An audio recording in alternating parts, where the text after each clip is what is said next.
ஸ்ரீ ஆதிசங்கரர் அருளிய கனகதாரா ஸ்தோத்திரம். 18ஆம் பாடல்.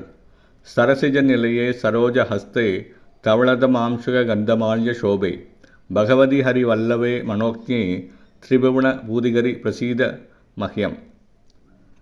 பங்கைய மலரை உறைவிடமாக கொண்ட தாயே, தாமரை மலரை கரத்தில் ஏந்திருக்கும் பரதேவதையே, அழகிய வெண்பட்டாடை உடுத்தி சுகந்த மணம் கமழும் வெண்ணிற மாலையினை சூடி காட்சி தருபவரே, தேவி சர்வஞானங்களையும் பெற்றவரே, ஹரி என வழங்கப்படும் நெடுமாலின் அன்புக்குரியவரே, எல்லா உலகங்கட்கும் அளவில்லா செல்வங்களை அள்ளி அளிப்பவரே, எனக்கு அருள் புரிய வேண்டுகிறேன்.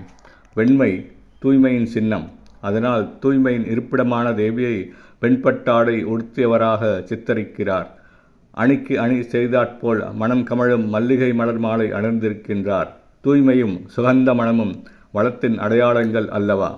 மலர்ந்த முகம் உடையவர், தம் கரத்திலேயும் மலரை வைத்து கொண்டிருப்பவர். அவருடைய மேன்மைக்கும் அவர் தம் அருளின் மேன்மைக்கும் மலர் சான்று பகிர்கிறது.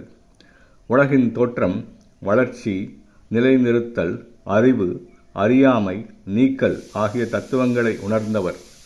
பராசக்தியின் உருவம் மகாலட்சுமி என்பதனை பகவதி என்ற சொல்லை பயன்படுத்துவதன் மூலம் குறிப்பிடுகின்றார்.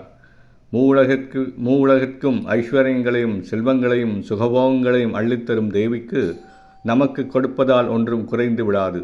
இதய சுத்தியுடன் கேட்டால் கொடுப்பார். ஸ்ரீ மகாலட்சுமியை நமக.